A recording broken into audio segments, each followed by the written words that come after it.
watching Tell It Like It Is, and my name is Kathy Benuck. You're watching our series on candidates who are seeking office in Bedford at the 2014 town election on Tuesday, March 11th. During the series, I'll be interviewing the candidates who are running for school board, town council, town clerk, and town moderator.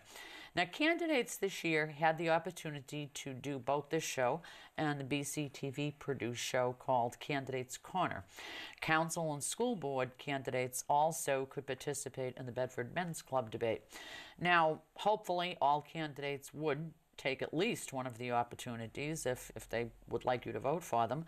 Only two candidates didn't bother to respond to my invitation for a Tell It Like It Is show, and that was Town Council candidate David Coles and Town Clerk candidate Courtney Hodgdon. Unfortunately, Coles did not participate in the Town Council debate, and neither he nor Ms. Hodgdon participated in the Candidates Corner show. So essentially, they're not coming in front of the voters. And my editorial comment on that is, frankly, if a candidate can't be bothered to introduce themselves and state their views before the public, I don't really know why anybody would bother to vote for them. Editorial.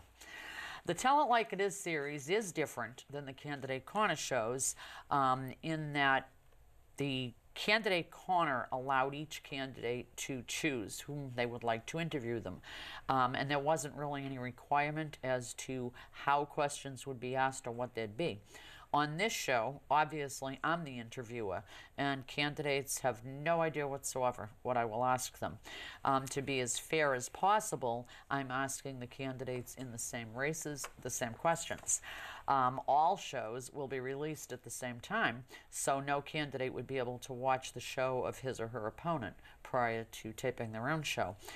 In addition to these shows being aired on BCTV, they'll also be on the show website, which I hope you're familiar with, www.tellitlikeitisnh.com.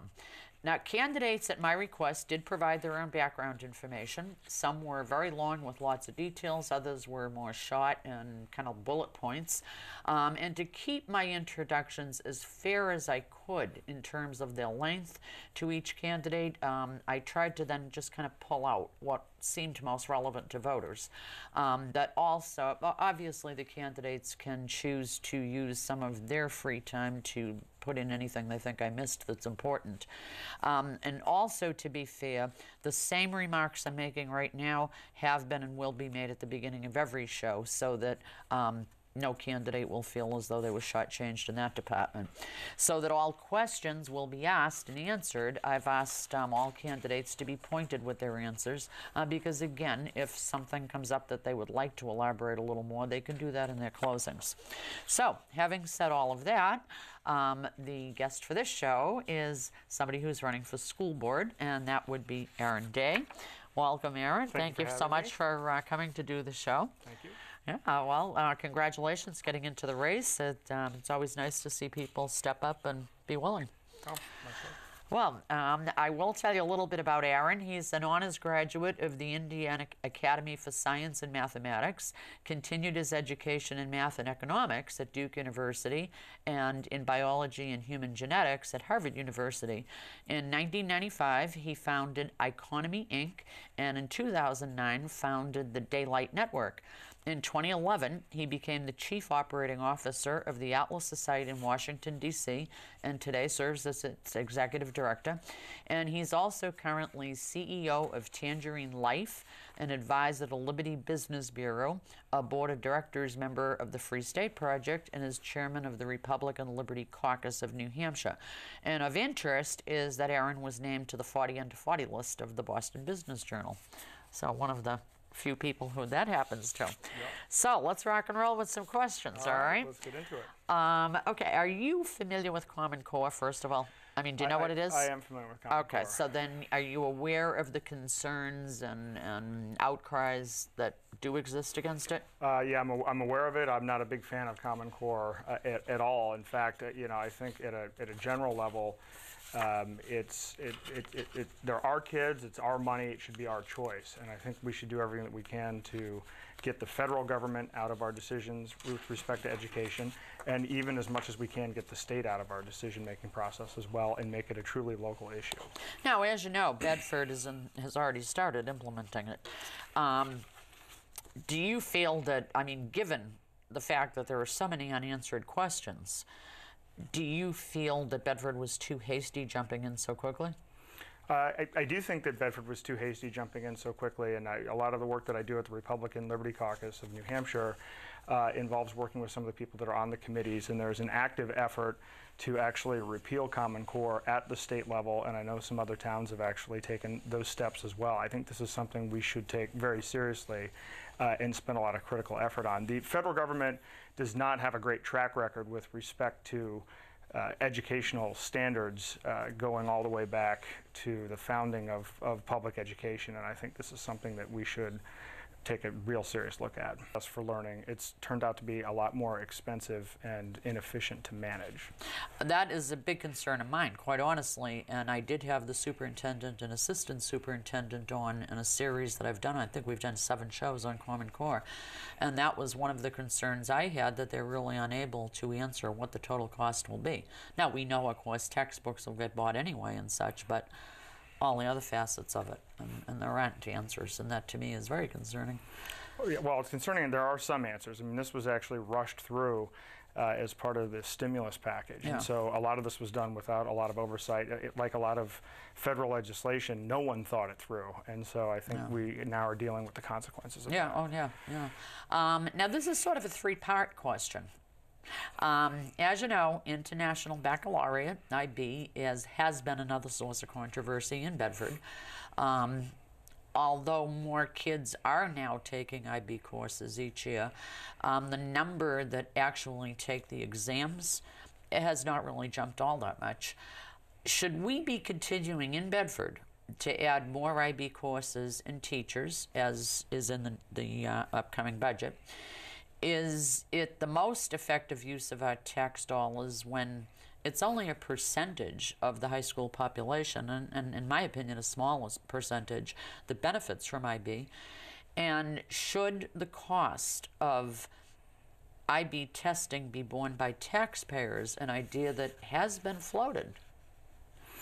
Yeah, IB is another one of those situations. When I was in school, I took a lot of AP classes, and which actually was a really good thing. I actually was able to test out of a 1.5 years of college through AP tests, and so I wasn't familiar with the IB program, but I researched it. And one of the first places I started is looking at, well, what's the curriculum, what's the approach, and then I look at, well, who are some famous people that have gone through the IB program? And so I actually brought my list here from Wikipedia, and some of the famous people, and there aren't a lot of them, but we have Kim Jong-un, who's the son of Kim Jong-il. We have the Christmas Day underwear bomber. I mean, to be honest with you, there aren't a lot of accomplished people that have come out of this program. And so it seems like a lot of extra expense for what is an outcome that doesn't seem to have produced a lot of results. Plus, it's very ideological. It is tied to the UN, and frankly, I'm not sure it resonates with the value system of a lot of the citizens in the town of Bedford. One of the things that will be coming up, according to school board records, in March, after the election is over, they're going to be continuing the discussions about supplying and I'm not a techie, the Chrome, I'll just say the word devices, for lack of a better word attaching to it, to kids from 7th through 12th grades. Not all at once, but that's kind of the plan. Again, I admittedly not a technological genius. I mean, somebody like you who is would call me a Luddite. So my question to you is, do you think that supplying the kids with these is one of those essential things to education? I'd be honest with you, I want to look at this issue in more detail. I was looking through the budget and looking through some of the specifics. I think normally I would think this would be something that the parents should bear the cost of, but I could see an argument for if we're actually using the Chromebooks for replacements for the textbooks, then it might actually be a return ROI positive in terms of the investment. But I don't have enough detail on it to make that determination. But unless there's a clear economic case, I think that it's probably something that should be a cost that should be borne by the parents. Are there any negatives to the kids having those? Well, I mean, there could be. Yeah. I generally like technology. I guess the question is, but the question is, how is it implemented? How is it going to be used? And I read in the materials that we're replacing 7-year-old computers, but I guess the question that I would have is, what are we going to do with the computers? How is it tied into the curriculum? What's the game plan? And I would want to look through and understand in greater detail how we plan on using the technology and what the ultimate benefits are going to be and what the costs are. Okay. And what about, the younger kids, the 7th, 8th graders? Do you think that it should start there or should be limited to high school? Well, I just have to phrase it. I have twins. They're 3.5 years old, 1 boy, 1 girl, and I gave them iPads when they were 18 months old. So I guess I fit in the camp of technology early is a good thing, but that's separate from whether or not that's a function of our public school system. Okay. Yeah, and again, I admittedly am not up on everything technologically, but I do have to admit, when I heard that conversation and knew that the plan is to bring it back up in March, I was kind of concerned. One of my concerns obviously is how much. Yeah. And whether or not parents will pay and all that kind of thing. Well, my point, I know the Chromebooks are relatively inexpensive. $200 to $300, which is inexpensive for a computer. I remember when I was in school, Apple just came out, and so I think our school was spending $5,000 for an Apple computer that you really couldn't do much with. But the question again is, what are we doing with it? And if it's replacing textbooks are really expensive. So if we're actually able to put the textbooks onto the Chromebooks, then it may actually be a positive economic proposition right out of the gates, but I don't have enough specific information to make that evaluation. Yeah, and I'm not sure how far they have gone, if they've gotten all that specific or not. I don't know. I genuinely don't know. Something that was and still is an issue in New Hampshire and did get kind of controversial, and I'm sure you've probably followed it. We did have the institution of a scholarship program in New Hampshire that was funded by voluntary contributions by business, and businesses who did contribute enjoyed a small tax break. And there were many people in Bedford, in Bedford and outside of Bedford, statewide, who objected to this because their contention was, even though this has been tested in other states, their contention was that this was a loss of tax dollars and therefore shouldn't be allowed. Well, of course, the supporters say, but that it's not tax dollars, it's private contribution of business. It was never in the tax coffers. So, of course, the war went on. And then the second part of it was they were adamant in their displeasure that any scholarship money could be given to parents to send their kid to a parochial school or a charter school or whatever. And the intent of the program obviously was so that if you had a child who was not flourishing in the local public school system, and everybody only has so many dollars in their pocket, and the scholarships are mean tested, that a parent, could get a little help in getting a scholarship to help pay the tuition at a neighboring community public school or some kind of a private or parochial school, a charter school, or even homeschooling. And I think in the homeschooling case, the max that somebody could get would be maybe $600 for textbooks. Well, it was fought. It did go before a lower court. The lower court judge kind of went along with that, thinking that you can't use that money because it's tax dollars. And of course, that is going to climb now before the Supreme Court and such. Opponents of it, aside from the tax thing, one of the things they're very vocal is that the people who support it basically are trying to destroy the public school system. And slowly but surely put an end to public education. What's your take on this whole scholarship program?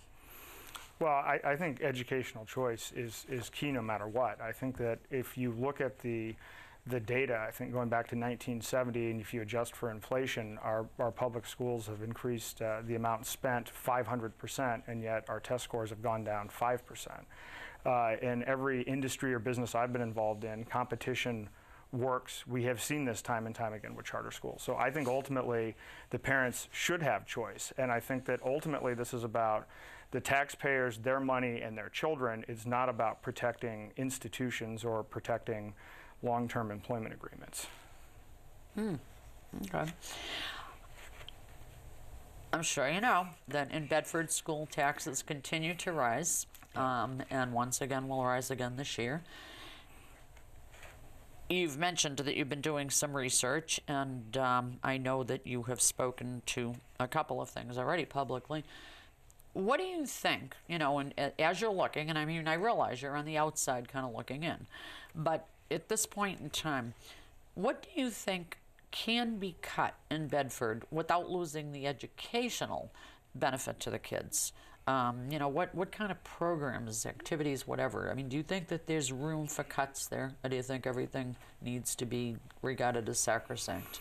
Well, I think there's room for cuts. I mean, I think we should take an analytical approach and decide what is the purpose of education. I mean, I think the purpose of education should be to teach people how to think and how to go out in the world and pursue their own happiness, but have the mental tools and resources to be able to accomplish that. I think to a certain degree, our educational system has become more than that. And so now all of a sudden we're clustering a lot of social activities. I was looking through the budget and I saw that there was a $550 stipend for bass fishing. I'm not sure where exactly that fits into that. I don't know where that fits into a curriculum, but I think that I would actually separate those extracurricular activities. I would look at Common Core, frankly, very seriously. I would look at the IB program. I think those things could be cut. And then I also look at the fact that we have a declining enrollment in our schools. I think we're looking at a 4% decline over the next few years. And actually, as that trends out, we should expect continued decreases, which means when we're looking at the budget year over year, we just shouldn't assume increase on top of increase on top of increase. A lot of our taxpayers are on fixed incomes, and they're certainly not seeing 3, 4, 5, 6% annual increases. And I think we should look at our own budget and say, well, wait a minute, if we have declining enrollment, why are we still seeing escalating inflation with respect to the cost of education? Okay. For you, you know, personally, what do you think is the biggest educational issue in Bedford right now?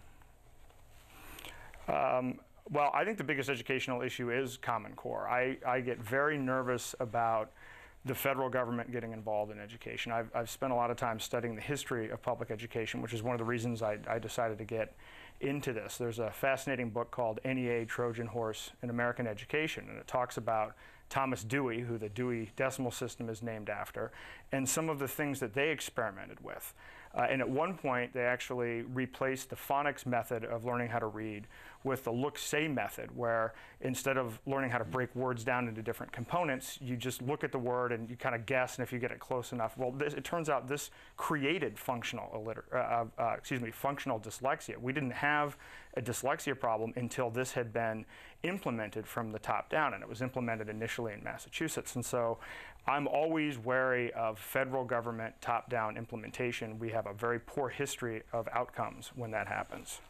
You know, since you mentioned something like that, and this is just kind of a throw-in question that your opponents, who I've already interviewed, didn't get, but it kind of ties into what you said. It seems like school systems all over the country are ending teaching kids how to handwrite. And, of course, the theory is that, well, all the kids are on computer. But, I mean, say you're doing research, a lot of things like that, old documents and such aren't, you know, computerized. I mean, somebody would actually be able to have to read handwriting and such. What's your take on that? I mean, you have young kids. So, you know, regardless of whether they would learn cursive in school or not, is it something of concern to you? It's something of concern that I would look at. I mean, my kids are in Montessori school right now, so we've started them early, and I know that actually just being able to hold a pen or a pencil and actually go through that process is really important for developing their motor skills. And so knowing that actually would cause me to, I'd be a little bit frightened. I mean, despite the fact that I mentioned that we gave our kids iPads early, we also went through the approach of, okay, well, there's a whole physical, mental development cycle going on here that there's been a lot of research over the years into, and I wouldn't want to just abandon it out of hand. Where do you think you'd be most effective in terms of, you know, what area do you think you, with the skill set that you have, where do you think you'd be the most effective on the school board? Well, I serve on a lot of boards, and I think my approach to boards is the board is there to provide oversight and to actually have some diverse opinions looking at, not necessarily solving, working on a hands-on basis from a management perspective, but looking at the strategic issues. I think I could help out a lot in financial analysis.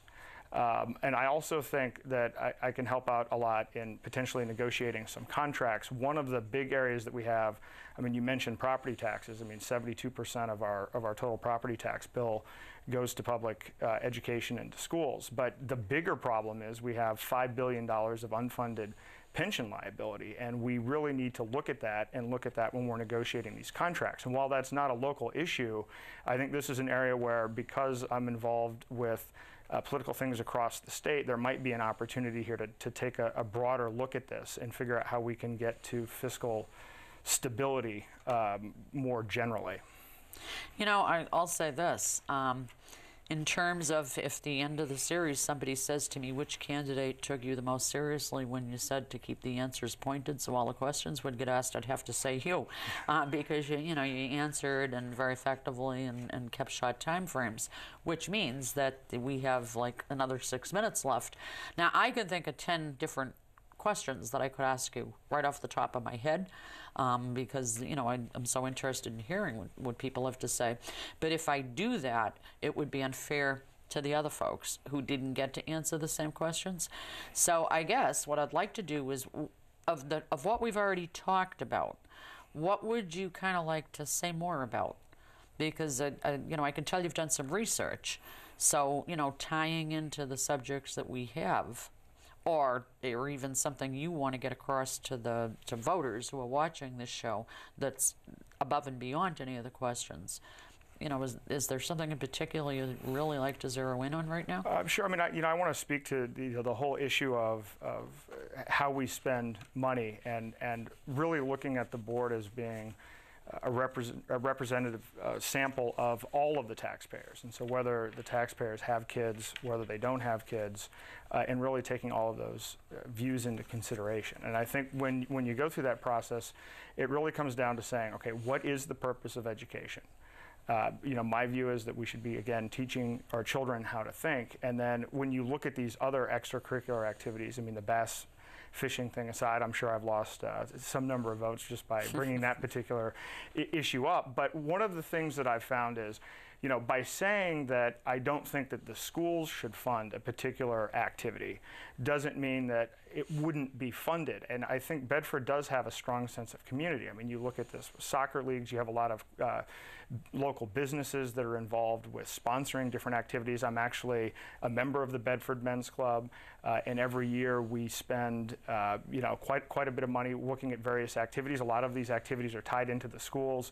I can't remember who said it, but if you're spending your own money, you're concerned about the price and the quality. If you're spending your money on somebody else, you're concerned more about the price and less about the quality. If somebody's spending somebody else's money on somebody else, they're not concerned about either price or quality.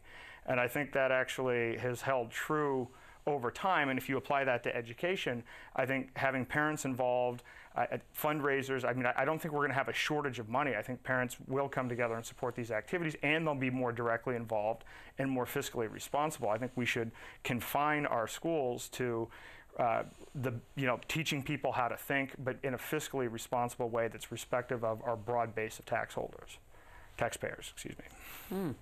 Now, as with all the candidates, I had to just grab out particular points off their resumes or whatever so that I wouldn't, blow half the show reading lengthy things. Is there something that you have done that I did not mention during your introduction that, you feel is very important for people to know about you, or you feel directly addresses, sitting on the school board? What's something you'd be bringing to it? Sure. That's a great question. I have always been fascinated by education history, the history of public schools. I am interested in technology. One of the organizations that I'm involved with right now is called the Atlas Society, and we promote the philosophy of objectivism, which is all about individualism, reason, achievement and freedom. And one of the things that I did when I became CEO was actually implemented an online university called the Atlas University.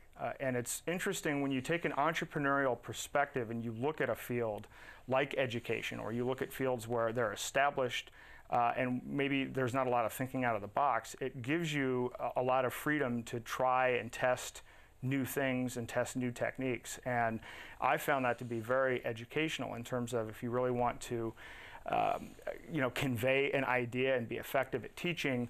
Our Atlas University is predominantly online. We have a number of online courses. We actually have a series of lectures that are in 30-minute format, but we also have an annual event, which this year we're actually going to have in New Hampshire.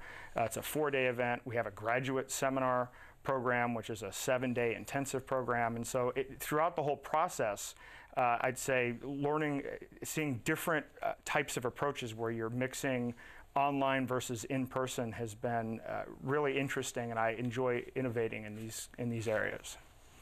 Well, you made good use of your time. Well, Some candidates kind of didn't say as much as maybe they could have, but I think you did a good job. Thank you. Letting people know who you are and where you're coming from. Thank you. So best of luck in the campaign. It'll soon be over. That's the one thing about town elections. The campaigns don't drag on too much. No, that's true. Well, thanks. And thank you very much. Thank you. Thanks for being here. Well, everybody, we are mowing our way through all of the candidates in Bedford this year, at least interview-wise. And hopefully you learned something from this show as well as all the others you've seen already. And I hope you'll continue to watch so that you will have a good sense of what each and every one of them are bringing to the table. All of them have different talents, different points of view and such, and really it's up to you to know what's going on with them. It's up to you to tell it like it is with regard to them. So anyway, keep on watching. Thanks for watching this one, and until next time, bye-bye.